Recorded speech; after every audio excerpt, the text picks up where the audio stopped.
Ini bab ancaman ataupun peringatan terhadap zaharatid dunya,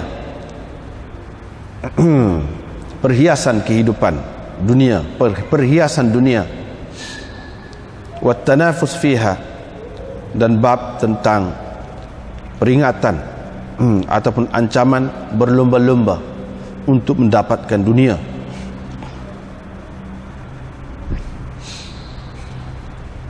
Diriwayatkan dari Miswar bin Makhramah bahwa Amr bin Auf, dia adalah halif, yakni sekutu kepada Bani Amir bin Lu'ay, dan beliau telah ikut serta dalam peperangan Badar bersama Rasulullah sallallahu alaihi wasallam.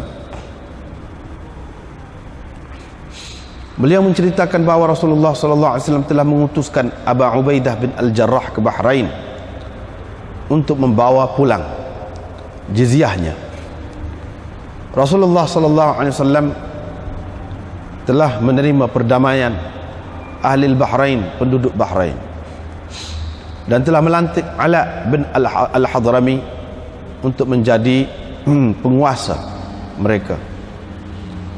Abu Ubaidah pun pulang membawa harta dari Bahrain. Maka kepulangannya itu didengar oleh orang-orang Ansar. Kebetulan itu berlaku kebetulan berlaku pada waktu sembahyang subuh, ataupun fawafat, masa kedatangannya itu berbetulan dengan masa bersembahyang subuh bersama Rasulullah sallallahu alaihi wasallam. Apabila Rasulullah sallallahu alaihi wasallam selesai bersembahyang, ta'arradu lahu, mereka pun tampil ke hadapan. Maka tersenyumlah Rasulullah sallallahu alaihi wasallam ketika melihat mereka itu. Faqala, langsung Nabi sallallahu alaihi wasallam berkata, saya rasa kamu telah mendengar tentang kedatangan Abi Ubaidah dan dia ada membawakan sesuatu. Mereka berkata, betul lah tu wahai Rasulullah. Qala, Nabi sallallahu alaihi wasallam bersabda, fa abshiru, kalau begitu terimalah berita gembira, wa ammilu ma yasurrukum, dan berharaplah terhadap apa yang akan menggembirakan kamu. Demi Allah, bukan kepapaan yang aku bimbangkan terhadap kamu, tetapi aku bimbangkan akan diperluaskan dunia kepada kamu seperti mana telah diperluaskan kepada orang-orang sebelum kamu. Maka kamu berlomba-lomba mendapatkannya seperti mana mereka telah berlomba-lomba mendapatkannya, dan dunia akan melalaikan kamu seperti mana ia telah melalaikan mereka. Diriwayatkan dari Uqbah bin Amir bahwa Rasulullah sallallahu alaihi wasallam pernah pada suatu hari keluar, lalu baginda bersembahyang untuk ahli Uhud seperti sembahyangnya terhadap orang mati, seperti sembahyang jenazah. Kemudian baginda pergi ke mimbar lalu bersabda, sesungguhnya ana faratul lakum, aku akan mendahului kamu dan aku akan menjadi saksi kepada kamu. Sesungguhnya aku, demi Allah, sudah pun nampak kolamku itu sekarang, dan sesungguhnya telah diberikan kepadaku anak-anak kunci gedung-gedung dunia, ataupun anak-anak kunci dunia. Sesungguhnya aku, demi Allah, tidak bimbang kamu akan menyekutukan Allah sesudahku, tetapi yang aku bimbang terhadap kamu ialah kamu berlomba-lomba mendapatkan dunia. Diriwayatkan dari Abi Sa'id, katanya Rasulullah sallallahu alaihi wasallam bersabda, perkara yang menjadi kebimbangan besar aku terhadap kamu ialah kemewahan dunia yang Allah keluarkan untuk kamu, barakatul ard yang Allah keluarkan untuk kamu. Ditanya baginda, apa itu barakatul ard? Nabi SAW menjawab, zahratud dunya, kemewahan dunia. Faqala lahu rajul, ada seseorang berkata kepada Nabi SAW, adakah sesuatu yang baik mendatangkan keburukan? Maka Nabi SAW diam, sehingga kami berasa baginda sedang diturunkan, yakni wahyu. Kemudian mulalah baginda menyapu dahinya, yakni menyapu peluh dari dahinya. Baginda bertanya, di manakah orang yang bertanya tadi? Orang itu berkata, saya. Abu Sa'id berkata, sesungguhnya kami telah memujinya ketika dia muncul untuk bertanya begitu. Qala, Nabi SAW menjawab, la ya'til khair illa bil khair. Yang baik tidak mendatangkan kecuali yang baik juga.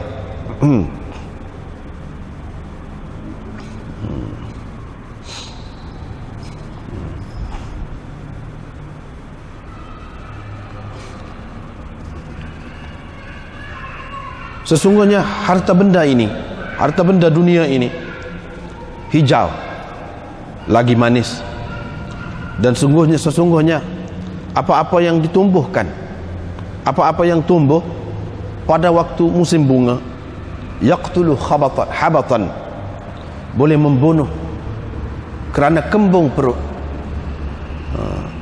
boleh membunuh kerana kembung perut, itu habatan. Au yulimmu, ataupun boleh membawa kepada hampir terbunuh, kecuali yang memakan rumput yang hijau, ta'kulu, ia makan sehingga apabila kenyang perutnya, ia menghadap matahari lalu mengunyah, berak dan kencing, kemudian kembali lalu makan pula. Wa inna hadzal mal hulwatun, sesungguhnya harta benda dunia ini manis, sungguh manis. Sesiapa yang mengambilnya dengan sebenar dan meletakkannya di tempat yang sebenar, fa ni'mal ma'unatu huwa, maka harta benda dunia ini adalah sebaik-baik pembantu. Dan sesiapa yang mengambilnya tidak dengan sebenar, dia seperti orang yang makan tetapi tidak kenyang-kenyang. Diriwayatkan dari Imran bin Husain dari Nabi SAW, sabdanya, yang terbaik di antara kamu ialah orang-orang yang berada di kurunku, kemudian orang-orang yang mengiringi mereka, kemudian orang-orang yang mengiringi mereka. Imran berkata, aku tidak pasti. Nabi SAW berkata selepas kata-katanya tadi 2 kali atau 3 kali, yani thumma alladhina yalunahum thumma alladhina yalunahum thumma yakunu ba'dahum qaumun, selepas itu akan ada golongan yang bersedia untuk bersaksi, untuk menjadi saksi, padahal tidak diminta mereka, padahal tidak diminta pun mereka untuk menjadi saksi. Orang-orang yang berkhianat tidak boleh dipercayai, orang-orang yang bernazar dan tidak menyempurnakan nazar mereka. Wa yazharu fihim as-siman, dan akan muncul, akan berleluasa di kalangan mereka kegemukan. Diriwayatkan dari Abdullah bin Mas'ud dari Nabi SAW, sabdanya, khairun nasi qarni, sebaik-baik manusia ialah kurunku, yakni manusia kurunku. Thumma alladhina yalunahum thumma alladhina yalunahum, kemudian generasi yang mengiringi mereka, kemudian generasi yang mengiringi mereka, kemudian datang sesudah mereka itu golongan yang mana kesaksian mereka mendahului sumpah mereka, dan sumpah mereka mendahului kesaksian mereka. Diriwayatkan dari Qais, beliau berkata, saya telah mendengar Khabbab telah menerima 7 selaran besi panas kerana sakit perut yang dialaminya. Wa qala, Khabbab berkata, Khabbab bin Al-Arat, sahabat Nabi SAW, beliau berkata, kalaulah tidak kerana Rasulullah SAW telah melarang kami meminta mati, tentu aku minta mati, aku berdoa meminta mati. Sesungguhnya sahabat-sahabat Muhammad SAW telah pergi dalam keadaan dunia tidak lam tanqushumud dunya bi syai', dunia tidak mengurangkan mereka apa-apa sedikit pun. Dan kita pula telah mendapat dunia ma la najidu lahu mawdi'an, mendapat dunia, kita telah mendapat dunia yang mana tidak ada tempat untuk kita letakkannya kecuali pada tanah, kecuali di tanah, di bumi.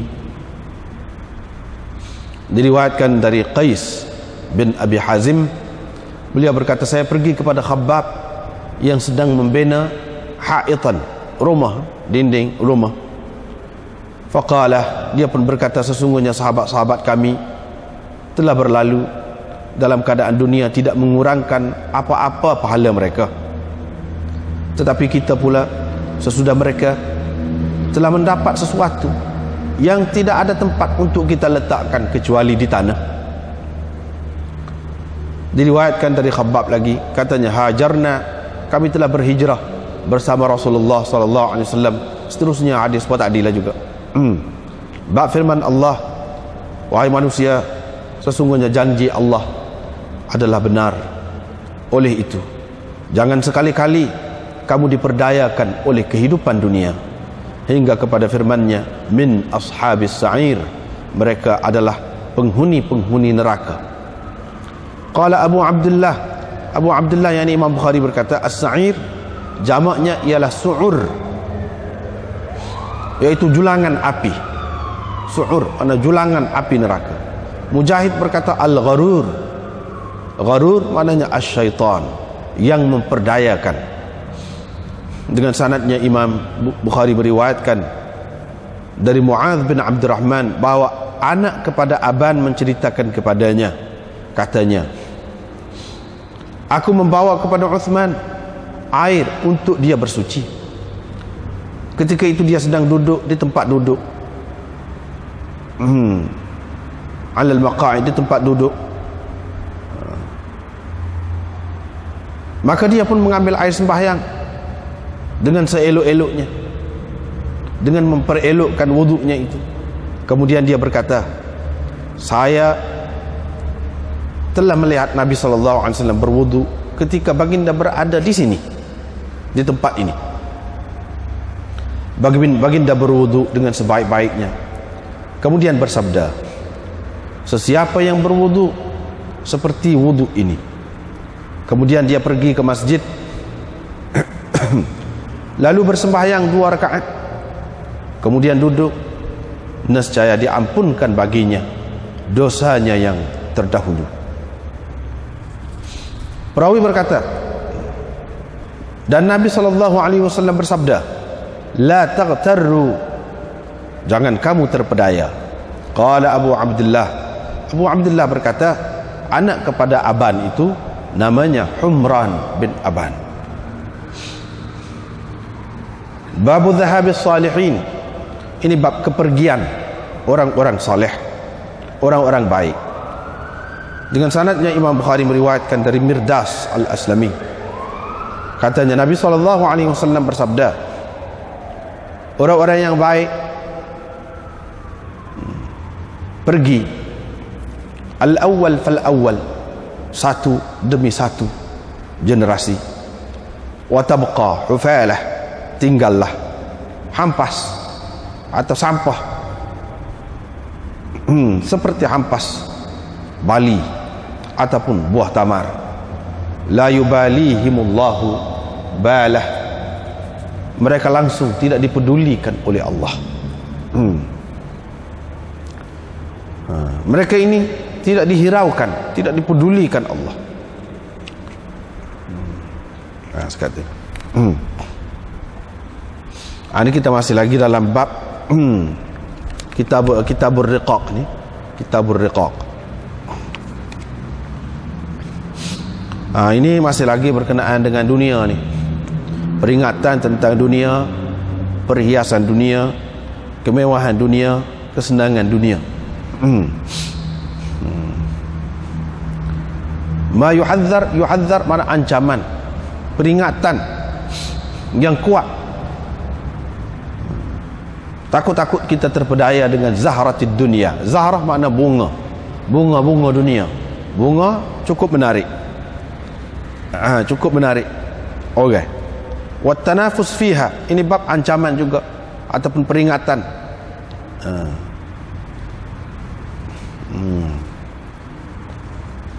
Peringatan at-tanafus fiha, terhadap berlomba-lomba untuk mendapatkan dunia. Itulah tajuknya. Seterusnya hadis ini kita baca daripada riwayatnya daripada Amr bin Auf Al-Ansari, dia ni ahli Badar. Dia menceritakan pernah Rasulullah SAW hantar Abu Ubaidah bin Al-Jarrah, seperti yang kita terjemah dah tadi tu, buat mari harta jizyah daripada Bahrain. Banyaklah harta tu, buat mari daripada sana, buat mari ke Madinah. Kebetulan pada waktu subuh, sahabat-sahabat pun mari ramai. Mungkin ada hak susah lagi, ada hak susah pun ada, macam-macam lah ada. Hak munafik pun ada belaka.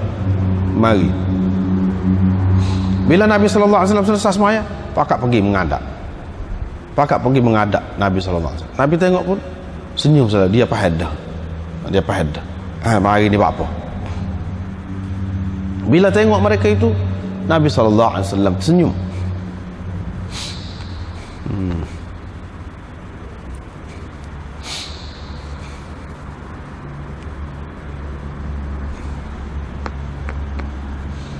Jadi dalam hasyiah kita ni, kitab ni siapa-siapa ada boleh tengok nombor 1 tu. Dia kata pitih awak mari tu, Abu Ubaidah buat balik tu. Setengah kata ini pada tahun yang ke-10. Pada tahun yang ke-10 peristiwa ini berlaku, sebanyak 180,000 dirham. Tapi mengikut riwayat Qatadah, harta itu 200,000 orang.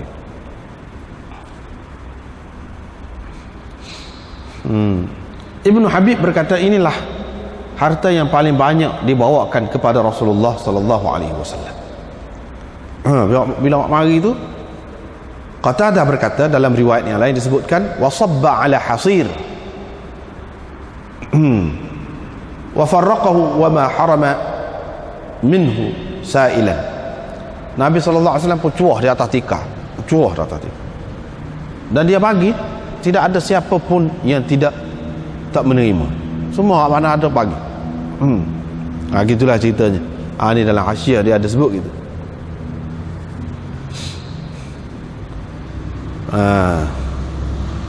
Nabi sallallahu alaihi wasallam berkata, rasanya kamu ada dengar ni Abu Ubaidah balik mari ni, buat mari sesuatu lah, buat balik sesuatu. Iyalah, dia kata, wahai Rasulullah. Nabi sallallahu alaihi wasallam berkata, tak apalah, kalau lagu tu terimalah berita gembira, bergembiralah kamu.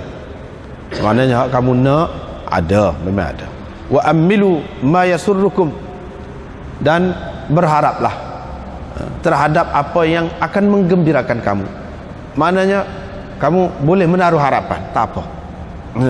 Hak ni akan boleh, tak apa. Tetapi sebenarnya, itu dia nak cerita.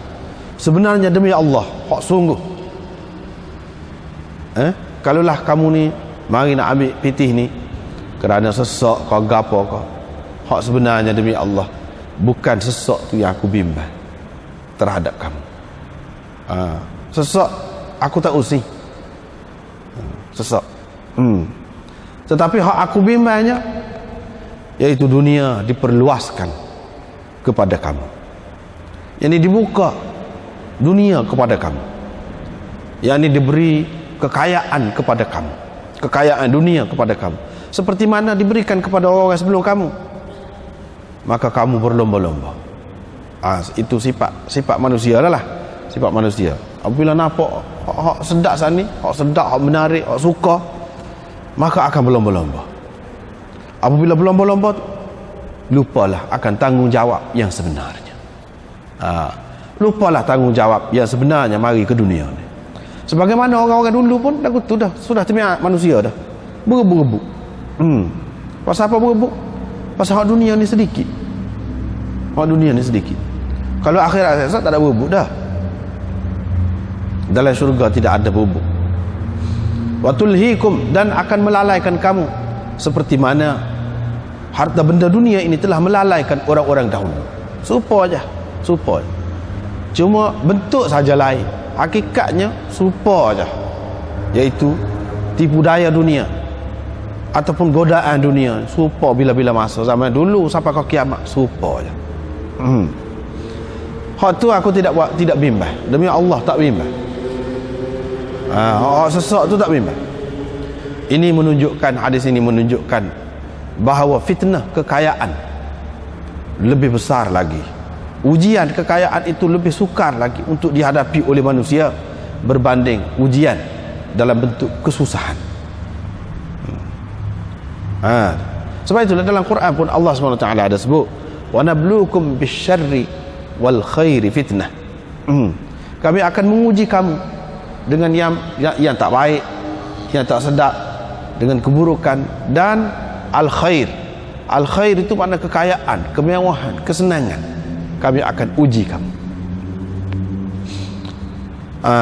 Oleh kerana kekayaan itu lebih kuat ancamannya, fitnahnya itu. Sebab itulah Nabi SAW dalam hadis ini kata begini, bukan kefakiran, kepapaan yang aku bimbang terhadap kamu, tetapi aku bimbang begini-begini. Walaupun kepapaan dan kemiskinan itu bahaya juga, tak kena gaya, boleh jadi orang rosak juga akidah. Bukan rosak dunia gitu saja dah, bahkan boleh rosak akidah. Boleh rosak akidah. Kadang-kadang orang-orang yang tidak kuat iman boleh bertukar agama kerana miskin. Kerana miskin. Tetapi kaya ni tidak tukar agama pun, dia jadi lupa. Jadi lupa.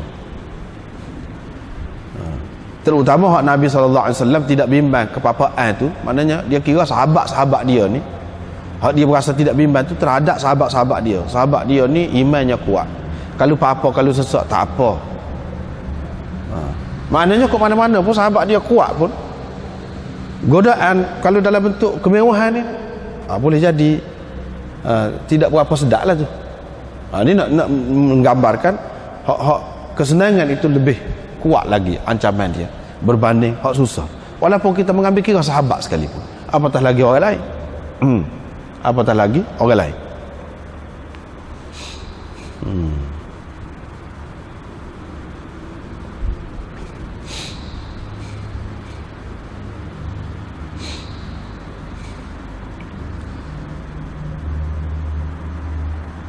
Seterusnya riwayat daripada Uqbah bin Amir bahawa Rasulullah SAW pada suatu hari keluar, lalu baginda bersembahyang untuk ahli Uhud seperti sembahyang mayat.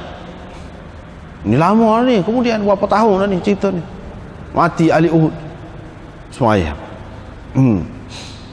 Ini khusus dengan sahabat ni lah, khusus. Thumma sarafa ila al-mimbar, kemudian pergi kepada mimbar dia. Jadi sembahyang ni sembahyang mana? Sembahyang dekat Uhud tu kah? Pada mimbar, usung pergi mimbar sana kah? Ke lagu mana? Tu banyaklah perbincangannya. Secara ringkasnya kita kata ni tidak, dia sembahyang di masjid dia. Mimbar tu duduk dalam masjid, tapi sembahyang tu macam sembahyang ghaib lah, sembahyang jauh. Ini setelah beberapa tahun berlaku. Jadi, tapi orang lain tak ada buat, tak boleh buat lagu ni. Setelah lama gini mau ni bertahun-tahun nak sembahyang, mayat pula tak ada tu. Apalagi ahli Uhud itu adanya orang-orang yang mati syahid dulu tak sembahyang pun. Mana sekarang dia nak sembahyang pula? Ini maknanya ulama mengatakan ini khusus dengan Nabi SAW saja. Orang lain tak ada buat.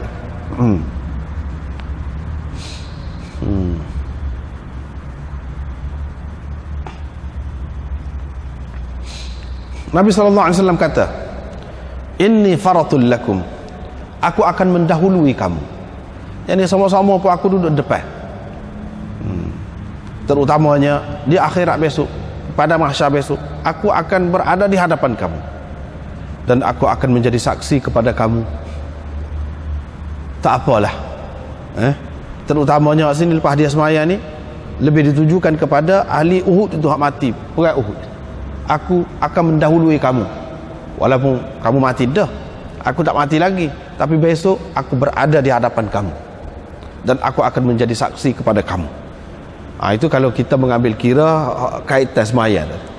Kalau kita mengambil kira umum, maknanya Nabi SAW menjadi saksi kepada kamu, sahabat, hak lain-lain, semua sekali lah, sahabat ada hak mati dalam perang Uhud ataupun hak masih hidup lagi pada ketika itu. Itu umum lagi, peringkat yang kedua. Yang ketiganya, aku akan mendahului kamu, tu maksudnya umat dia sekalian umat sampai ke akhir zaman, dan akan menjadi saksi kepada kamu, yakni kepada kamu ni umat dia lah, bukan khusus dengan sahabat sahaja, tapi sampai ke akhir zaman.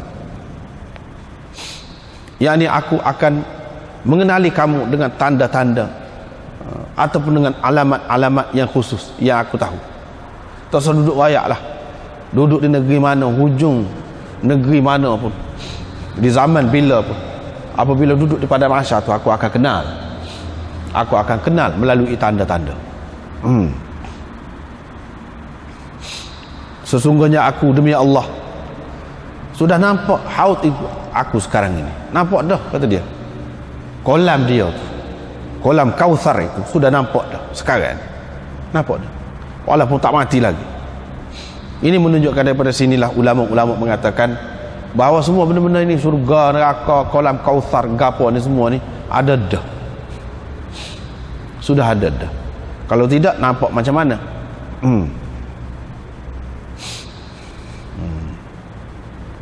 Dan sesungguhnya aku telah diberikan anak-anak kunci gedung bumi.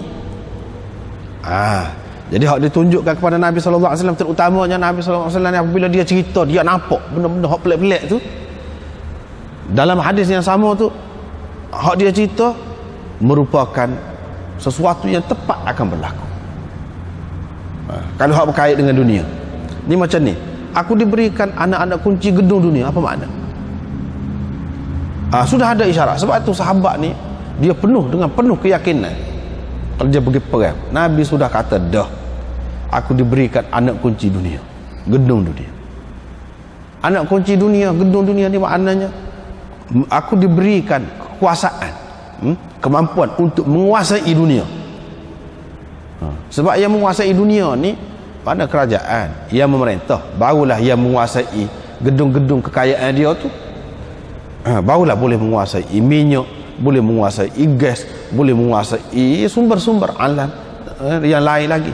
Tidak dikuasai oleh orang perseorangan tu. Mana-mana negeri pun dikuasai oleh pemerintah. Maknanya aku diberi anak kunci untuk memerintah dunia. Seseolahnya ini gambaran kepada sahabat, Islam ni akan benar, akan naik dan akan menguasai negeri-negeri lain yang mana sebelum pada ni hasil bumi dia tu, kekayaan-kekayaan dia tu diperolehi oleh orang lain, dan selepas tu akan diperolehi oleh orang-orang Islam. Orang Islam akan dapat. Maksud aku tu, zaman Nabi SAW tak nampak sangat lagi. Di zaman Sayyidina Umar, di zaman Sayyidina Uthman, di zaman Sayyidina Ali, di zaman Sayyidina Muawiyah dan seterusnya, nampak jelas hak Nabi SAW kata rata habis. Tempat negeri-negeri yang besar-besar tu dikuasai oleh orang-orang Islam. Ataupun Syak Perawin dia kata, aku dikurniakan anak-anak kunci bumi. Maksud anak kunci bumi itu kekuasaan. Bila begitu, Nabi SAW sudah Nampak dah. Demi Allah, aku tidak takut kamu akan menyekutukan Allah sesudahku. Orang Islam kalau dia faham Islam molek, tak akan pilih agama syirik. Hak karuk tu. Kecuali dia jahil benar, teruk benar. Kalau orang Islam hak biasa ni tak boleh terima. Tak boleh terima hak tidak Islam. Sebab apa? Tidak ada hak lebih baik lagi daripada Islam. Hak lebih masuk akal daripada Islam. Hak tu aku tidak takut kamu akan syirik sesudah aku. Tapi hak aku takut kamu akan berlomba-lomba untuk mendapatkan dunia. Apabila mereka dah kuasa dah ada, situlah mula berebut jadi sepuluh orang lain jugalah. Leka. Di dalam kemewahan tu, di dalam hasil mendapat hasil bumi tu, jadi duk berebut perang sama sendiri, berebut kuasa pula dan sebagainya. Orang Islam cuba tengok sejarah lah. Sejarah dia orang Islam tidak jatuh dengan gitu saja, tidak boleh jatuh kepada orang kafir dengan gitu saja, tidak. Dia ada latar belakang dia tu. Di zaman kelemahan dia, zaman kuat, orang kafir tidak boleh menjajah orang-orang Islam. Ketika lemah, ketika tu, ketika sibuk dengan dunia, barulah umat Islam dapat dikuasai oleh orang lain. Di zaman sahabat gapo tu tidak nampak lagi, tak ada. Di zaman kemudian barulah nampaklah perebutan itu.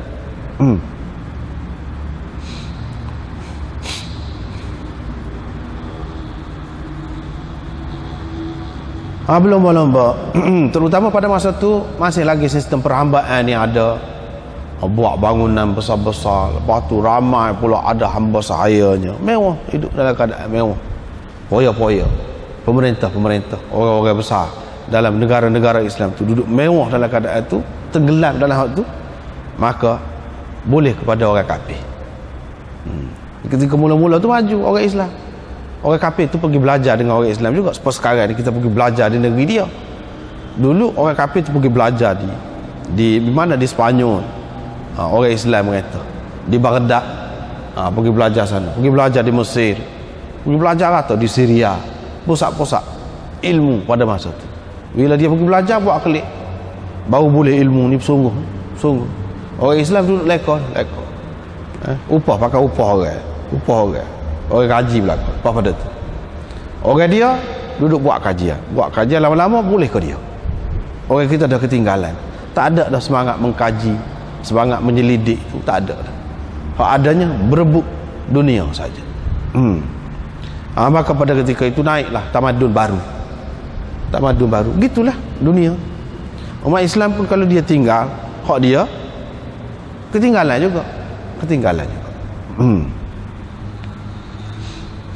Seterusnya ada pun sahabat-sahabat dulu, dia kaya, dia gitu gini, tapi dia tidak terpedaya dengan dunia. Dia tidak berlomba-lomba berebut. Tak ada lagu tu. Sebab tu dia maju, sebab tu dia berkembang dalam masa yang sebentar saja. Diriwayatkan dari Abi Sa'id, katanya Rasulullah sallallahu alaihi wasallam bersabda, hak paling aku takut terhadap kamu, yang paling besar ketakutan aku terhadap kamu, ialah Allah mengeluarkan barakatil ard untuk kamu. Hak tu paling bimbang. Allah mengeluarkan barakatil ard. Orang tanya, sahabat-sahabat lah tanya, apa dia barakatul ard, keberkatan bumi? Nabi kata zahratad dunya, perhiasan dunia, kemewahan dunia, kesenangan dunia. Hak tu paling takut. Memang betul lah. Cuba tengoklah orang Islam bila jatuh. Cuba tengok mana-mana orang Islam hak mewah, hasil bumi yang begitu banyak, kekayaan daripada sumber semula jadi ni, yang ada pada negeri-negeri orang Islam ni, tak ada pada hak lain. Tapi bila ada hak tu, jadi lagu mana? Mewah kebanyakan. Lalai. Pergi duk judi, pergi duk berpoya-poya di negeri orang kafir. Tak ada contoh sikit abuk orang Islam. Jadi benci pula, benci kepada orang kafir. Benci orang kafir pun benci tengok orang Islam. Sombongnya, dengan beragahnya, dengan gaponya. Sebab apa? Kaya. Banyak kita dengar peristiwa-peristiwa yang pelik-pelik, yang nak menyombong, berlagak dengan kekayaan itu. Yang mana dia boleh beli satu hotel pun dia boleh beli. Kalau dia nak marah, dia boleh beli. Dia boleh beli satu pasar raya yang besar. Main-main dengan dia boleh. Serta-merta boleh beli. Jadi kan tidak marah ke orang lagu tu. Tapi itu semua tu bukan dengan semangat agama tak ada. Nafsu belaka. Nafsu belaka. Nafsu belaka.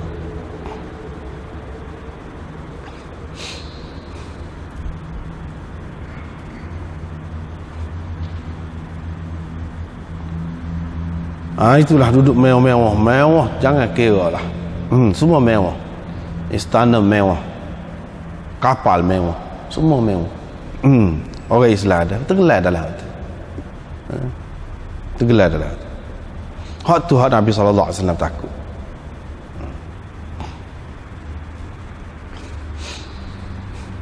Ada seseorang yang bertanya, dia kata, adakah kebaikan membawa kejahatan, keburukan? Adakah kebaikan membawa keburukan? Kalau macam tu, kemenangan yang kita akan dapat nanti, seseolahnya sahabat tu tanya, kalau macam tu seseolahnya kemenangan yang Rasulullah sebutkan itu sebagai berita gembira yang akan orang Islam dapat, itu tidak baiklah. Sebab apa? Ia membawa keburukan. Adakah kebaikan membawa keburukan? Kalau macam tu kemenangan Islam menguasai orang lain, tidak baiklah. Sebab hakikatnya jadi tidak baik. Adakah begitu? Nabi SAW pun diam. Sebab itu besar juga persoalan tu. Persoalan tu besar juga tu. Dia diam. Tak saya jawab main-main gitu. Sehingga sahabat-sahabat tahu dah Nabi SAW dalam peristiwa-peristiwa besar, dalam perkara-perkara besar, kadang-kadang dia diam. Dia diam tu menandakan dia mendapat sesuatu. Wahyu diturunkan kepada dia. Lepas pada tu dia pesapu dahinya. Peluh. Pasal peluh. Dia pun kata, mana hak tanya tadi? Hak tanya tadi. Orang tu pun kata, saya. Abu Sa'id pun kata, kami puji dia bila dia orang tadi mengemukakan soalan. Kami puji, moleklah, mujulah dia tanya. Bila dia tanya, Nabi SAW akan jawab sesuatu, boleh jadi panduan kepada kita. Nabi SAW kata, tidak, kebaikan tidak membawakan kecuali kebaikan juga.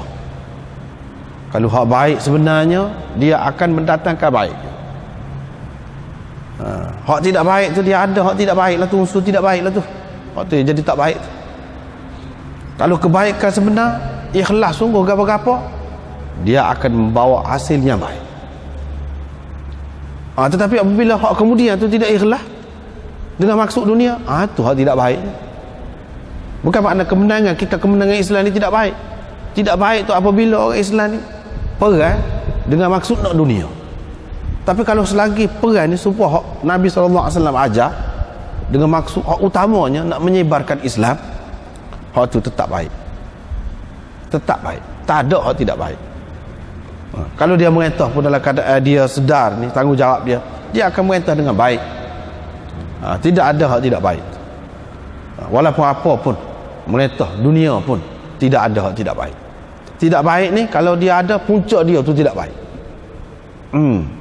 Bergantung kepada kita. Lepas tu dia kata, harta benda ini, yakni harta benda dunia ini, khadiratun hulwatun, hijau lagi manis. Harta benda dunia ni jadi khadiratun.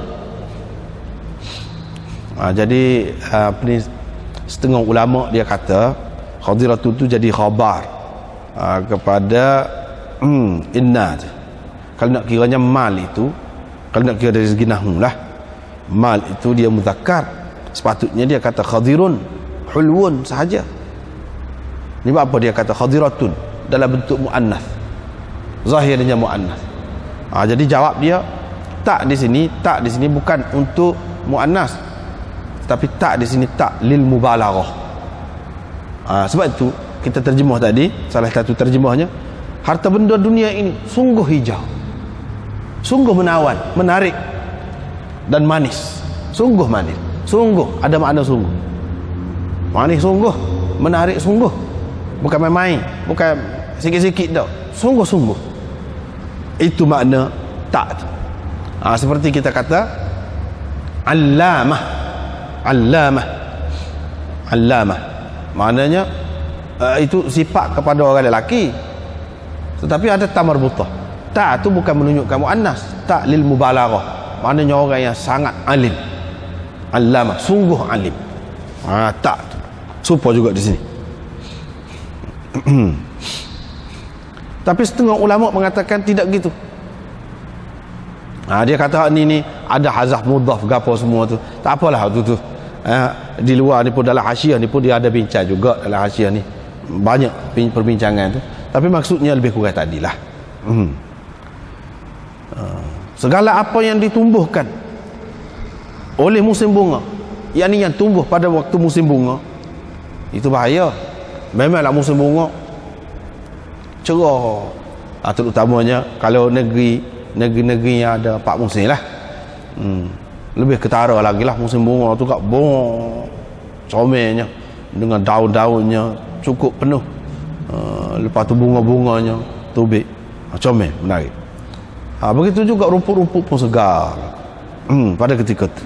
Tetapi awas, beringat, pada masa tu banyak tu nampak segar belakang, molek belakang tu. Ingat, jangan bebas sangat makan.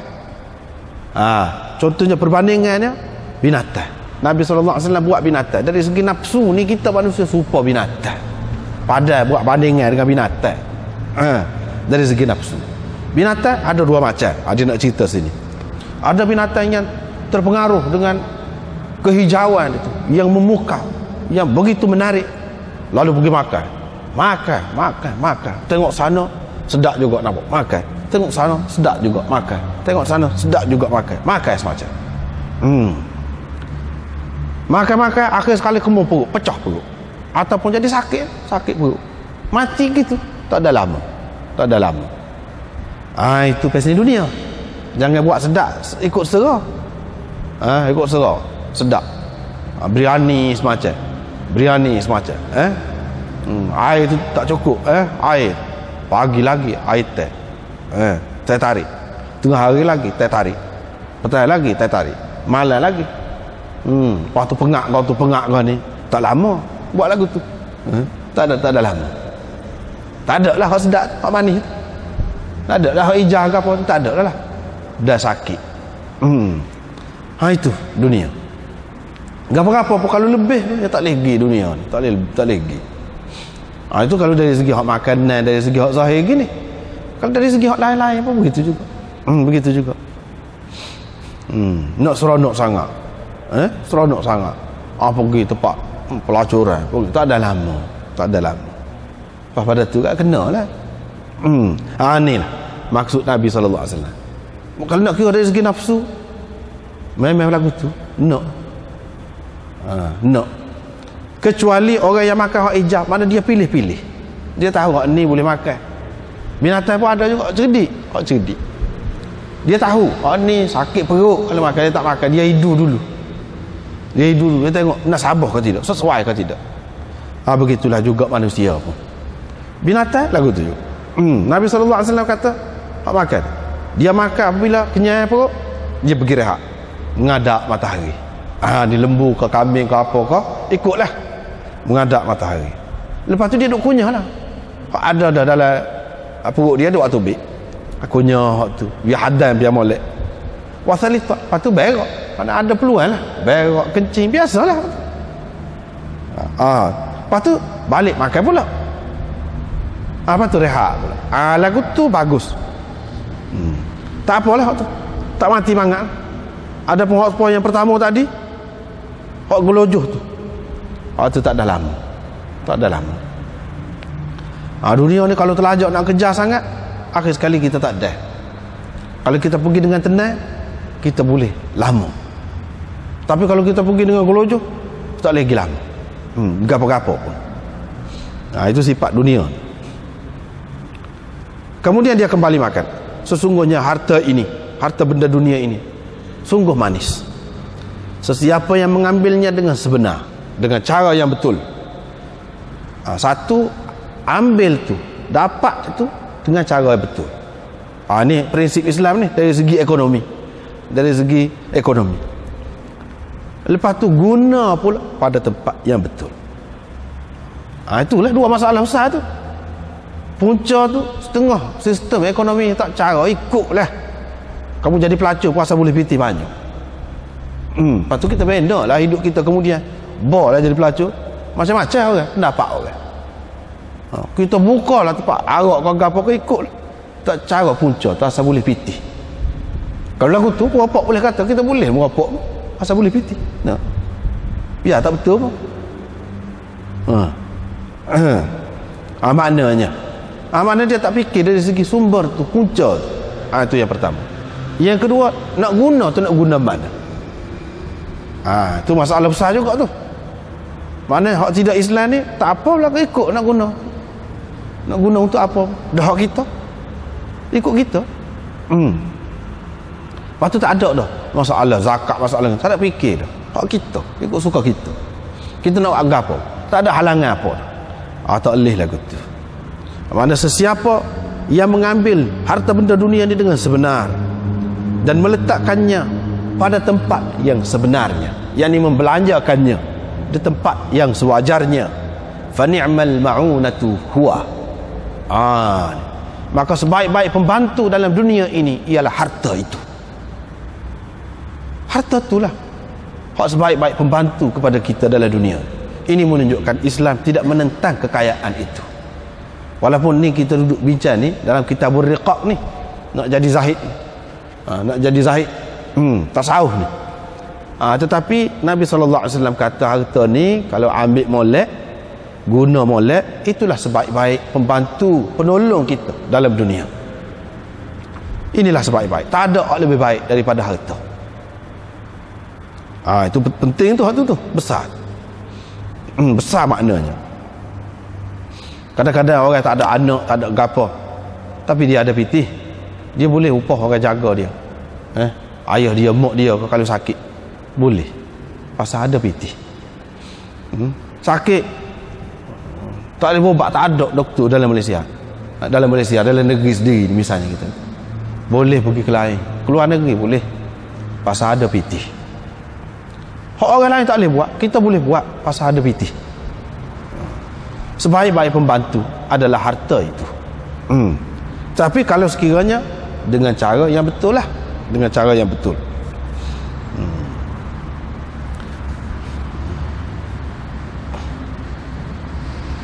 Dan sesiapa yang mengambilnya dengan tidak sebenar, dengan tidak betul lah, dia seperti orang yang makan tetapi tidak kenyang-kenyang.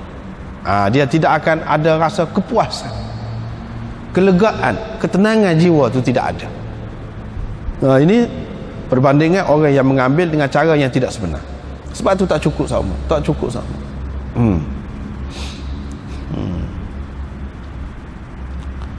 Dan dia seperti orang yang gila. Mana tak kira jual orang, perdagangkan orang, guna orang, ambil kesempatan guna orang. Kalau hak berat tu, maknanya ambil jadikan pelacur dan dia jadi bapaknya.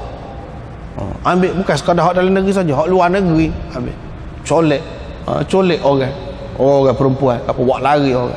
Tu hak dahsyat. Hak tidak dahsyat dalam bentuk perniagaan biasa. Hak tidak dahsyat, nampak tidak dahsyat, tapi tak betul juga. Sumber tak betul juga. Gunakan orang perempuan untuk iklan barang, dedah sana, dedah sini. Kononnya kerana makan hak dia tu, kena pakai hak dia tu lah jadi comel. Cuba ambil hak uduh, tidak jadi comel, nipu pula, nipu. Itu dengan cara tidak betul juga tu. Sampai hilang maruah orang perempuan, hilang maruah. Tak apalah nak cari pitih, dedah pun. Itu semua cara tak betul berlaku. Hak lagu ni dia tidak akan puas sama, tidak akan puas sama, tidak akan cukup sama, dan tidak akan tenang dia. Seperti orang yang makan tetapi tidak kenyang-kenyang. Macam mana? Kita biasanya makan kenyang, puaslah, ada kepuasan. Bagaimana kalau tidak kenyang? Teruk tu jadi. Itu gambaran yang teruk.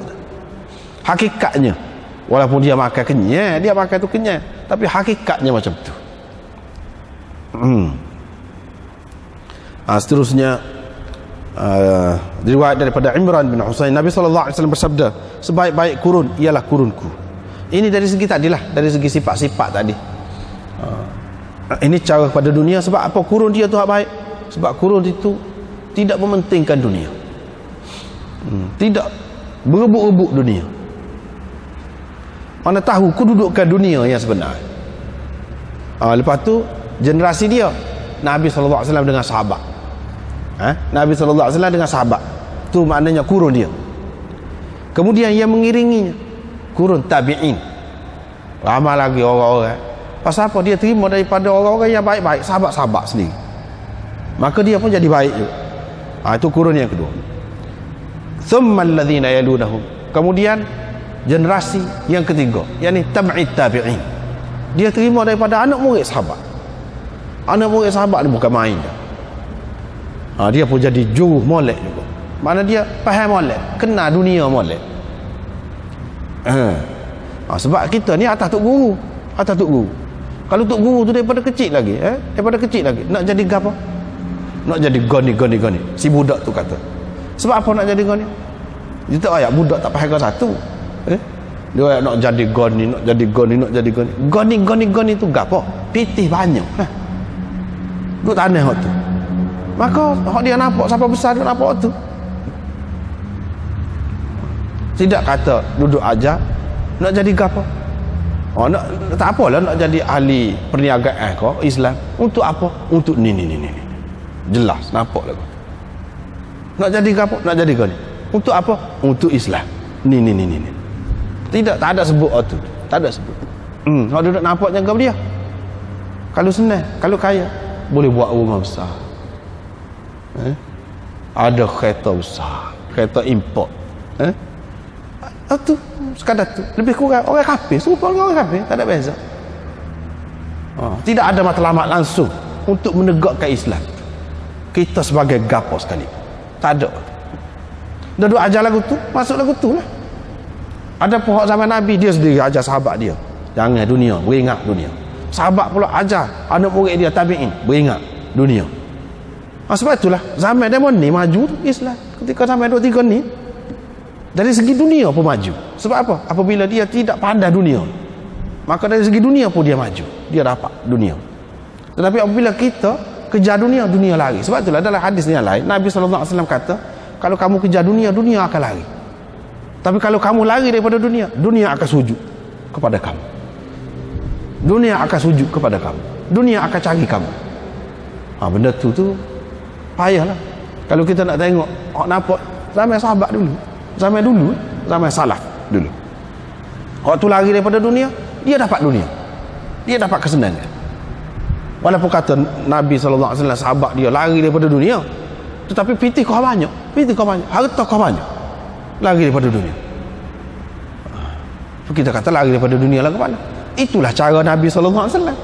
Bukan lari daripada dunia tu jadi supaya tok cah. Tidak. Tak saya harta ke apa, tidak. Kalau boleh, tak apa. Dengan caranya betul. Tetapi hati tidak terikat dengan dunia. Bukti tidak terikat dengan dunia, bila perang, pergi perang. Tak ada kata mikir, tanah banyak ni, harta banyak ni lagu mana. Tak berapa nak pergi dalam perang. Kita lantik askar lah pula, buat pakai sistem askar lah pula. Tak ada. Zaman awal dulu tak ada askar-askar, tak ada. Semua orang Islam pergi perang lah. Harta banyak, tidak takut mati. Itu maknanya dia tidak terikat dengan dunia tu. Tapi kalau supaya sekarang zaman kemudian, tidak lagu tu keadaan, tidak lagu tu. Bini ramah sahabat umumnya 4 orang. Bini ramah pun pergi perang macam, tidak kata bini nak mau tinggal bini dah, tidak lagu. Itu maknanya hati dia tidak terikat dengan dunia. Kita nak dunia, bini pak pun tak boleh. Misal satu contoh saja tu, dia tak sedar dunia, bini pak boleh. Harta benda banyak, kau banyak harta benda. Nabi SAW pun kau akhir hayat dia, kau banyak harta dia. Pelik juga. Tapi kita hak kejar dunia tak dapat. Itulah beza dia. Bezanya. Jadi dari segi baik tadi, dari segi sifat itulah jiwa dia tu. jiwa generasi tu. Bukan dari segi baik ni ukuran dianya, dari segi kemajuan zahir ni tidak dia tengok dari segi tu. Tak nak banding lah dengan sekarang ni, mana ada bangunan pencakar langit pada masa tu. Mana ada bangunan apa ni, bangunan ada lift, gapo guna lift, macam-macam kemudahan sekarang tak ada. Tetapi nilai yang Islam letak tu manusia ni bukan pada hak tu, hak zahir tu, iaitu pada jiwa dia. Lepas tu dia kata setelah itu akan lahirlah orang yang akan bersedia menjadi saksi, padahal tidak diminta mereka jadi saksi. Mana mudah. Sedangkan orang zaman dulu takut nak jadi saksi. Pasal apa? Takut tak kena, tak tepat ke apa. Ni tidak mudah, ringan. Nak bersumpah mudah, nak bersumpah. Khianat tak boleh, tak ada amanah. Munazah tidak menyempurnakan nazar. Kalau orang dulu tidak. Ni gambaran Nabi SAW. Zaman hak dia kata baik tu tak ada lagu ni lah, sifat-sifat dia tak ada. Sifat-sifat dia tak ada. Hak zaman kemudian ni boleh jadi saksi palsu pun boleh. Jadi saksi palsu masuk dalam mahkamah. Sampai orang mati pun tak apa. Asalkan dia boleh pitih. Asalkan dia boleh hidup. Itu. Tak ada minta jadi saksi. Bersedia dah. Wa yazharu fihi musliman, dan akan berleluasa, akan nyata kegemukan, gemuk, nak warna mewah, senang. Itu hak zaman kemudian. Mana duk fikir tubuh saja.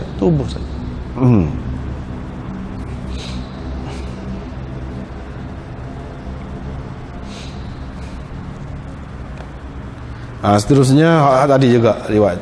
Jadi apa maknanya? Apa makna kesaksian mereka mendahului sumpah mereka, dan sumpah mereka mendahului kesaksian mereka? Maknanya kedua-dua tu berebut seseolahnya. Nak gapo? Nak sumpah boleh sumpah, nak saksi boleh saksi. Tak tahu dulu kemudian. Maknanya kalau nak sumpah boleh sumpah, nak saksi boleh saksi, bila-bila masa. Itu maknanya orang kemudian. Seterusnya ni Khabbab ni, dia sudah, hadis ni kita sudah jumpa banyak kali dah.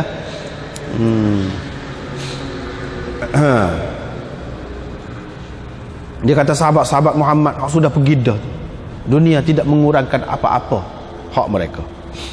Kalau mereka boleh pahala pada masa tu, mula-mula Islam kata nampak Islam ni nak akan menang, nak dapat kekayaan, nak dapat kesenangan, kemudahan, kemewahan, tak ada nampak. Lagu tu pupuk dia tu berjual. Siapa mati, setengah mati syahid, setengah tu mati gitu, mati dulu. Tak ada nampak pun kesenangan daripada Islam. Maknanya dia ikhlas sungguh lah berjuang Islam. Tak ada kurang pahala mereka. Itu maksud dia. Dunia tidak mengurangkan mereka apa-apa. Mana kalau pahala boleh penuh, kira-kiranya mengikut dia faham. Tapi kita ni, kita sudah dapat dunia. Zaman dia ni, zaman lepas Nabi SAW ni, senang dah. Kita telah dapat dunia. Lepas dunia kita boleh tu, tak ada tempat juga nak letak kecuali atas tanah, kecuali di tanah. Apa maknanya kecuali di tanah? Sebab dia duduk tengah buat rumah tu dalam riwayat asal lagi tu. Qais ni riwayat, dia kata dia pergi kepada Khabbab ketika dia sedang bina dinding. Maksudnya dia sedang buat rumah dia. Maksudnya kita boleh dunia pun boleh buat apa. Tak ada tempat juga nak letak dunia ni kecuali atas rumah. Memang pun semuanya duduk fikir nak buat rumah dengan qadar sesuai dengan zaman masing-masing. Situ yang letak. Situ habis situ, situ. Gomo sangat. Situ. Apa boleh hak tu tua dah lah. Tua tak ada. Kita tidak dapat tempat untuk dunia yang kita dapat itu kecuali tanah. Setengah ulama kata hak kita dapat tu sebenarnya sesuatu yang tidak kekal, sesuatu yang akan musnah, akan hancur. Seperti mana benda-benda lain, benda-benda dunia lain akan hancur, akan binasa. Itu maksud tidak ada tempat kecuali pada tanah.